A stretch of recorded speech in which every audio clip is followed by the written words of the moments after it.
Assalamualaikum warahmatullahi wabarakatuh. Apa kabar sobat radio malam? Semoga kita semua dalam keadaan sehat, dilancarkan rezekinya dan diberi keberkahan dunia dan akhirat. Amin ya robbal alamin. Paku wasiat warisan leluhur Abu Nawas. Dikisahkan Abu Nawas mempunyai seorang tetangga yang rumahnya berdempetan dengan rumah Abu Nawas. Tetangga ini bernama Abu Jahil. Ia berhasrat sekali ingin membeli rumah Abu Nawas. Namun, tak ada sedikit pun niatan Abu Nawas untuk menjual rumahnya tersebut. Berbagai macam rayuan dan bujukan Abu Jahil tak membuat Abu Nawas tergiur. Ia tetap teguh pada pendiriannya. "Bagaimana suamiku? Apakah Abu Nawas bersedia menjual rumahnya?" tanya sang istri kepada Abu Jahil. "Sepertinya dia tidak akan menjualnya, padahal sudah aku tawar dengan harga tinggi, tapi dia tidak tergiur," jawab Abu Jahil. "Wahai suamiku, kita harus bisa mendapatkan rumah Abu Nawas, entah dengan cara apapun, supaya rumah kita menjadi besar dan luas," ucap sang istri. Setelah berpikir agak lama, akhirnya Abu Jahil mendapatkan ide yang super jahat. "Wahai istriku, kita bikin supaya Abu Nawas tidak betah tinggal di sini. Dengan begitu, dia pasti akan menjual rumahnya," usul Abu Jahil. "Bagaimana caranya?" tanya sang istri penasaran. "Kita kerjain saja Abu Nawas setiap hari," jawab Abu Jahil. Maka mulai sejak saat itu, mereka suka membuat kesal Abu Nawas terus-menerus, hingga menimbulkan percekcokan. Pernah suatu hari, ketika Abu Nawas hendak pulang ke rumah, ia berjalan melewati rumah Abu Jahil. Tiba-tiba diguyur seember air oleh Abu Jahil. Sontak saja hal ini membuat Abu Nawas marah. "Woi, kurang ajar, kamu benar-benar keterlaluan Abu Jahil," kata Abu Nawas penuh emosi. Akibatnya terjadilah pertengkaran sengit antara Abu Jahil dan Abu Nawas. Mendengar ada kegaduhan, para tetangga pun segera datang untuk melerai mereka. "Lihatlah yang dilakukan Abu Jahil kepadaku," teriak Abu Nawas dalam kondisi basah kuyup. "Sabar Abu Nawas, sabar, jangan terbawa emosi. Mungkin saja Abu Jahil melakukan itu tanpa sengaja," ujar salah satu tetangganya. "Kalian selalu saja membelanya. Setiap kali dia berbuat jahat kepadaku, kalian menganggapnya tidak sengaja. Lalu apa maksudnya?" ucap Abu Nawas sangat kesal. Karena kecewa, akhirnya Abu Nawas langsung masuk ke dalam rumah. Setibanya di rumah, ia duduk di kursi dan termenung. "Aku sudah tidak betah tinggal di sini. Setiap hari Abu Jahil membuatku kesal. Kalau diladenin, pasti ujung-ujungnya selalu ribut. Tidak ada jalan lain kecuali aku menjual rumah ini dan membeli rumah lagi di tempat lain," pikir Abu Nawas.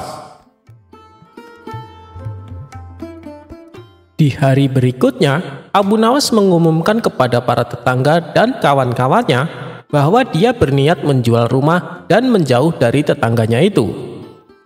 Beberapa orang dari mereka menasehati, "Menjual rumah itu rugi Abu Nawas, carilah solusi lain." Namun Abu Nawas tetap bertekad menjual rumahnya karena dia ingin hidup tenang. Kabar tentang akan dijual rumah Abu Nawas sampai juga ke telinga Abu Jahil. "Wahai istriku, ada kabar gembira. Akhirnya Abu Nawas bersedia menjual rumahnya. Kita harus segera membelinya sebelum keduluan orang lain. Rencanaku ternyata berhasil," kata Abu Jahil kegirangan. "Tapi apa mungkin Abu Nawas mau menjualnya kepada kita?" tanya sang istri. "Itu soal gampang, kita turuti saja berapa harga permintaannya, nanti kita tambahin," ujar Abu Jahil. "Ya sudah, pergilah dan temui Abu Nawas. Minta maaflah kepadanya dan tambahkan penyesalanmu. Lalu mintalah dia untuk menjual rumahnya kepadamu, saran sang istri. Maka pergilah Abu Jahil menuju rumah Abu Nawas. Setibanya di sana, ternyata sudah banyak orang yang berniat membelinya. Mereka rata-rata menawar dengan harga murah. Lalu ada salah satu dari mereka berani membayar sesuai permintaan Abu Nawas. Hampir saja Abu Nawas memberikannya, tapi langsung dicegah oleh Abu Jahil. Tunggu dulu Abu Nawas, jangan kau jual dulu. Aku tahu selama ini aku selalu membuatmu kesal. Aku sungguh-sungguh minta maaf. Aku tak menyangka kau akan sampai menjual rumahmu. Aku turut menyesal Abu Nawas, ucap Abu Jahil berpura-pura sedih.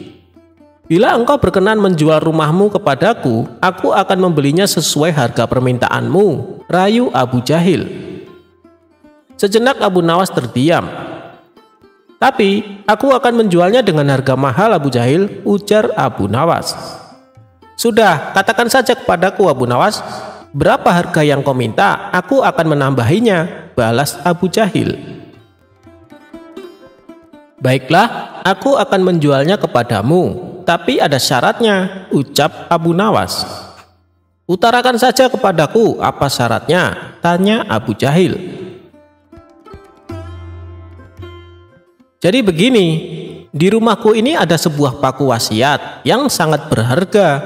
Aku tidak akan memindahkannya, apalagi sampai menjualnya, karena paku tersebut adalah warisan dari ayahku. Dan ayahku mendapatkan dari warisan kakekku. Paku itu sangat dibanggakan oleh kakek dan ayahku. Sampai-sampai mereka berdua berwasiat kepadaku agar tidak boleh melalaikannya, tutur Abu Nawas menjelaskan. Semua orang yang hadir heran dan bertanya, sebuah paku? Apa kami tidak salah dengar Abu Nawas? Dengan percaya diri, Abu Nawas kembali berkata, ya benar, sebuah paku. Tapi itu bukan sembarang paku. Paku tersebut adalah paku warisan yang harus aku jaga. Aku bersedia menjual rumah asalkan paku tersebut tetap di tempatnya. Dengan demikian, kapan saja aku berhak melihat dan memastikan keberadaannya. Mendengar persyaratan tersebut, Abu Jahil tidak keberatan. Tidak masalah Abu Nawas, kapanpun kamu mau, kamu boleh menengok paku wasiatmu. Kalau boleh tahu, di mana tempat paku tersebut? Tanya Abu Jahil. Paku tersebut tertancap di ruang makan, jawab Abu Nawas. Mereka berdua lalu menandatangani jual beli rumah dengan ketentuan syarat yang diajukan Abu Nawas. Abu Jahil senang bukan main karena dia berhasil membeli rumah Abu Nawas. Beberapa hari kemudian, saat waktu sarapan pagi, Abu Nawas mendatangi rumahnya yang sudah ia jual dan masuk ke ruang makan hanya untuk menengok pakunya tersebut. Melihat kehadiran Abu Nawas, Abu Jahil dan istrinya yang sedang sarapan mengajaknya untuk makan bersama. Tentu saja dengan senang hati Abu Nawas menerimanya. Begitu juga saat jam makan siang, Abu Nawas kembali datang dengan alasan yang sama, yaitu menengok paku wasiatnya. Karena Abu Jahil dan istrinya sedang makan siang, ia kembali mengajak Abu Nawas untuk makan siang bersama mereka. Lagi-lagi tawaran tersebut disambut hangat oleh Abu Nawas. Dan ketika malam tiba, saatnya bagi Abu Jahil dan istrinya makan malam, Abu Nawas kembali datang dengan alasan menengok paku wasiatnya itu. Abu Jahil dan istrinya yang sedang makan malam kembali mengajak Abu Nawas untuk makan bersama. Begitulah seterusnya. Hampir setiap hari Abu Nawas datang ketika saat waktunya makan. Hal ini lama-lama membuat Abu Jahil dan istrinya merasa terganggu. Tapi mereka tak berani melarangnya, sebab mereka telah menyepakati perjanjian tersebut saat membeli rumah Abu Nawas. Bahkan setiap Abu Jahil dan istrinya akan tidur malam, mereka selalu diganggu oleh kedatangan Abu Nawas. Akhirnya Abu Jahil tak tahan dengan kelakuan Abu Nawas. Kemarahannya ia lampiaskan kepada istrinya, sehingga terjadi pertengkaran antara Abu Jahil dan sang istri. Abu Jahil pun merasa menyesal telah membeli rumah Abu Nawas. Keesokan harinya, ketika Abu Nawas datang, Abu Jahil berkata, "Hei Abu Nawas, silahkan kamu beli kembali rumahmu ini. Aku sudah tidak tahan dengan kelakuanmu." Abu Nawas pun menjawab, "Dengar ya Abu Jahil, pantang bagiku untuk membeli sesuatu yang sudah aku jual." Abu Jahil lalu mencoba menawarkannya kepada orang lain, tapi tidak satu pun yang bersedia karena mereka tahu resikonya. Terpaksa Abu Jahil mengembalikan rumahnya kepada Abu Nawas tanpa meminta ganti uang sepeser pun. Abu Nawas dan kabar besok kiamat. Diceritakan, Abu Nawas memiliki hewan peliharaan. Di samping memiliki keledai sebagai tunggangannya, ia juga memelihara seekor kambing yang sangat gemuk dan besar. Tak pernah terlintas di benak Abu Nawas untuk menyembelihnya. Ia lebih menyukai kambingnya sebagai hewan peliharaan. Pada suatu hari, kawan-kawan Abu Nawas datang berkunjung ke rumahnya. Saat memasuki halaman rumah, mereka melihat kambing peliharaan Abu Nawas yang diikat di samping rumah. Abu Nawas menyambut hangat kawan-kawannya itu, dan setelah mengobrol, salah satu kawannya berkata kepada Abu Nawas, "Kambing punyamu hebat sekali Abu Nawas, gemuk dan sehat. Bagaimana kalau kita berpesta dan sembelih saja kambing itu?" usul kawan lainnya. "Ya, aku setuju, dagingnya pasti enak dan lezat," timpal kawan satunya. Mendengar perkataan teman-temannya, Abu Nawas mencoba mengelak. "Kambingku itu tidak terlalu gemuk, belum begitu besar," kata Abu Nawas beralasan. Bagaimanapun, Abu Nawas sangat menyayangi kambingnya. Ia tidak sampai hati kalau sampai disembelih. "Hei Abu Nawas, apa kamu tidak dengar kabar kalau besok akan kiamat? Kambingmu juga tidak akan bertambah gemuk," kata teman-temannya. "Ya Abu Nawas, besok akan kiamat, kita sembelih saja kambingnya," sahut yang lainnya. Mereka terus saja mendesak Abu Nawas agar bersedia kambing kesayangannya disembelih. Abu Nawas pun mulai kesal mendengar perkataan teman-temannya yang memaksa. "Baiklah, besok kita akan pesta di pantai. Daging kambingnya kita bakar dan kita makan sama-sama," tutur Abu Nawas. Keesokan harinya, Abu Nawas dan teman-temannya berangkat menuju sebuah pantai. Setibanya di sana, Abu Nawas berkata, "Kalian bersenang-senang saja dahulu, biar aku yang memasaknya." Mendengar itu, teman-temannya kegirangan dan mereka segera melepas baju untuk berenang di tepian pantai. Saat mereka tengah berenang, diam-diam Abu Nawas mengambil baju semua temannya. Abu Nawas pun mulai menyembelih kambing dan mengulitinya. Lalu ia membakar semua baju temannya untuk memanggang daging kambing tersebut. Selesai berenang, teman-temannya kebingungan mencari baju. "Hei Abu Nawas, kamu melihat baju kami tidak?" tanya temannya. "Oh iya, tadi aku waktu kesini lupa membawa kayu bakar. Sebagai gantinya, aku bakar baju kalian untuk memanggang daging kambing ini," ujar Abu Nawas. "Kamu gila ya Abu Nawas? Masa kami pulang dalam keadaan telanjang?" ucap mereka. "Percayalah padaku, kalian sudah tidak akan membutuhkan baju, karena kata kalian hari ini akan kiamat bukan?" timpal Abu Nawas. Teman-temannya hanya bisa bengong mendengar jawaban Abu Nawas. Mereka tak mungkin memarahi Abu Nawas, karena yang dilakukan Abu Nawas akibat perkataan mereka sendiri. Setelah selesai makan, mereka terpaksa pulang tanpa memakai baju, dan di sepanjang perjalanan mereka ditertawakan oleh para warga yang melihatnya.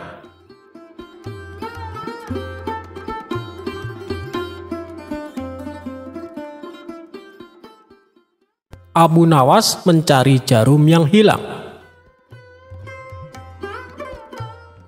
Alkisah pada suatu hari, Abu Nawas mencari sesuatu di halaman rumahnya yang penuh dengan pasir. Ternyata Abu Nawas mencari jarum. Tetangganya yang merasa kasihan ikut membantu Abu Nawas mencari jarum tersebut. Tetapi selama 1 jam lebih mereka mencari jarum tersebut tidak juga mereka temukan. Kemudian tetangganya bertanya kepada Abu Nawas, "Wahai Abu Nawas, kira-kira di mana engkau menjatuhkan jarum itu?" tanya tetangga itu. "Jarumnya sih jatuh di dalam rumah," jawab Abu Nawas. "Loh, maksudnya bagaimana? Kalau jarum itu jatuh di dalam rumah, mengapa engkau mencarinya di luar rumah?" tanya tetangga tersebut keheranan. "Karena di dalam rumah tampak gelap, sedangkan di luar terang," jawab Abu Nawas tanpa dosa. Kisah ini selesai sampai di sini, singkat namun penuh makna. Ada yang memaknai jika mencari kebahagiaan di luar rumah itu tidak ada artinya, padahal kebahagiaan sesungguhnya ada di dalam rumah yang terkadang tak terlihat.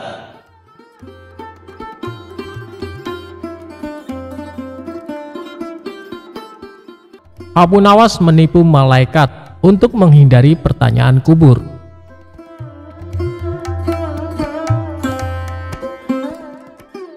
Abu Nawas adalah seorang sosok yang dekat dengan Khalifah Harun. Semasa hidupnya, Abu Nawas dikenal sebagai orang yang cerdik, jahil, dan kerap membuat orang sekitarnya jengkel. Tidak hanya pada manusia, kejahilan Abu Nawas juga pernah terjadi kepada malaikat. Dia mengelabui malaikat Mungkar dan Nakir ketika Abu Nawas wafat. Hal ini bermula ketika Abu Nawas menjadi buronan sang raja yang ketika itu marah kepadanya. Para pasukan mencari Abu Nawas atas perintah raja agar ditangkap dalam keadaan hidup atau mati. Setelah mencari kesana kemari, pasukan sang raja nihil menangkap Abu Nawas dan kembali pulang ke kerajaan.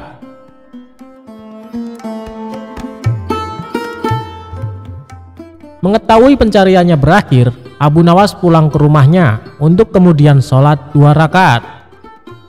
Usai sholat, dia memberikan surat wasiat kepada istrinya. Beberapa waktu pun berlalu dan Abu Nawas wafat. Dari situ, kisah Abu Nawas menipu malaikat pun dimulai.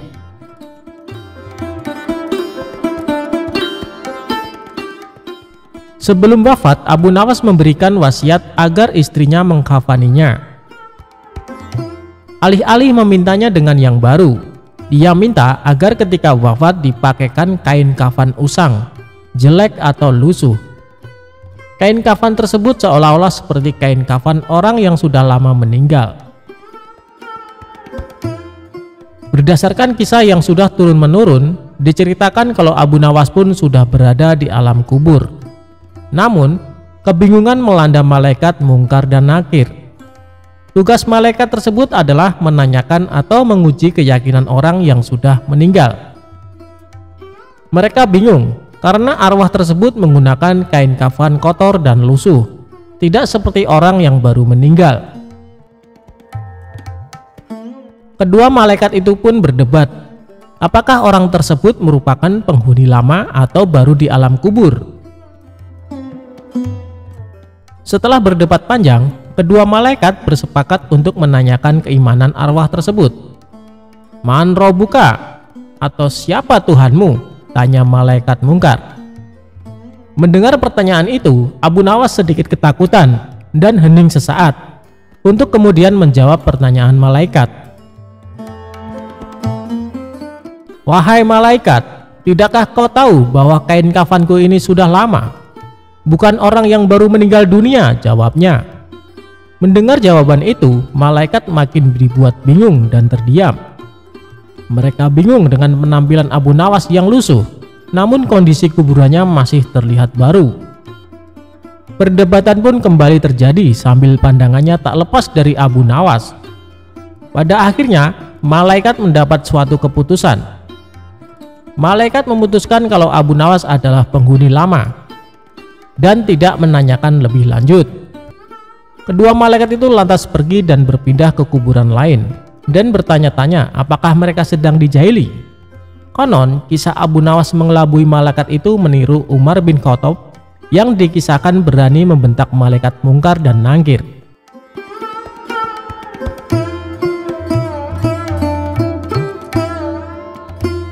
Abu Nawas sembuhkan sakit cintanya sang pangeran.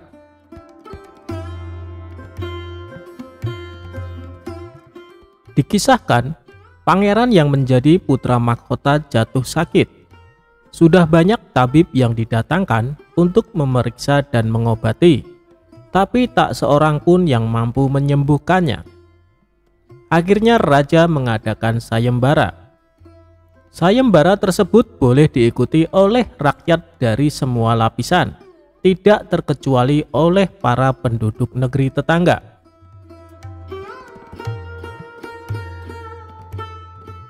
Sayembara yang menyediakan hadiah menggiurkan itu, dalam waktu beberapa hari berhasil menyerap ratusan peserta. Namun tak satu pun dari mereka berhasil mengobati penyakit sang pangeran.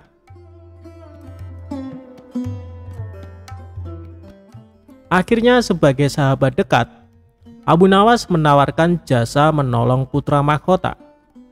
Baginda Raja pun menerima usul itu dengan penuh harap. Abu Nawas sadar bahwa dirinya bukan tabib atau dokter. Maka dari itu, ia tidak membawa peralatan apa-apa. Tabib yang ada di istana tercengang melihat Abu Nawas yang datang tanpa peralatan yang mungkin diperlukan. Mereka berpikir, mungkinkah orang macam Abu Nawas ini bisa mengobati penyakit sang pangeran? Sedangkan para tabib terkenal dengan peralatan yang lengkap saja tidak sanggup. Bahkan penyakitnya tidak terlacak. Merasa bahwa seluruh perhatian tertuju padanya, Abu Nawas tidak begitu mempedulikannya. Ia dipersilahkan memasuki kamar pangeran yang sedang terbaring. Dia menghampiri sang pangeran dan duduk di sisinya. Abu Nawas dan sang pangeran saling pandang.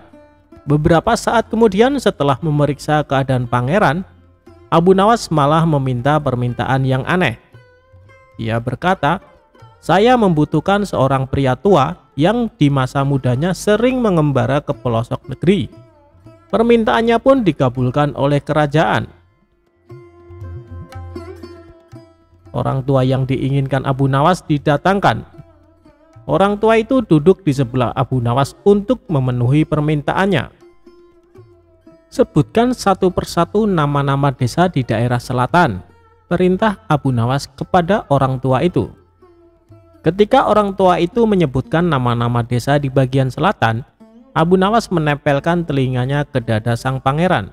Kemudian Abu Nawas memerintahkan agar menyebutkan bagian utara, barat, dan timur. Setelah semua bagian negeri disebutkan, Abu Nawas mohon agar diizinkan mengunjungi sebuah desa di sebelah utara. Raja pun merasa terkejut dengan permintaan Abu Nawas. "Aku mengundang kamu ke sini bukan untuk bertamasya," kata raja.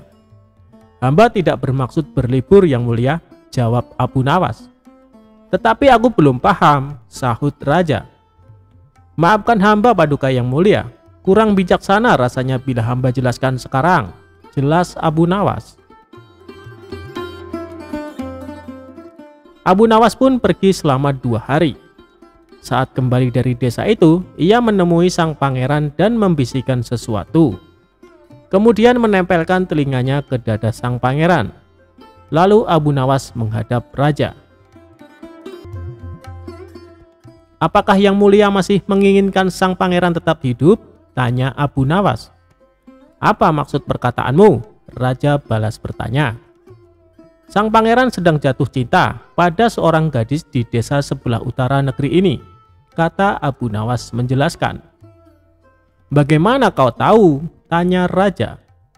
Ketika nama-nama desa di seluruh negeri ini disebutkan, tiba-tiba degup jantungnya bertambah keras saat mendengar nama sebuah desa di bagian utara negeri ini. Tetapi sang pangeran tidak berani mengutarakannya kepada baginda, terang Abu Nawas. "Lalu apa yang harus aku lakukan?" tanya raja.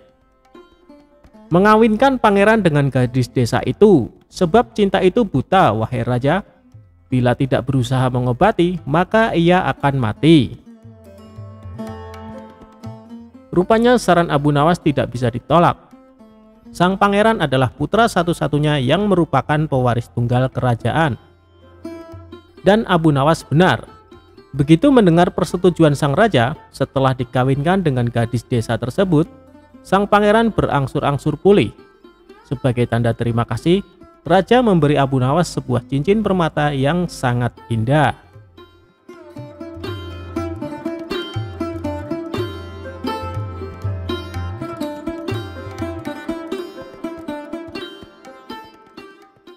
Abu Nawas dapat hadiah melimpah.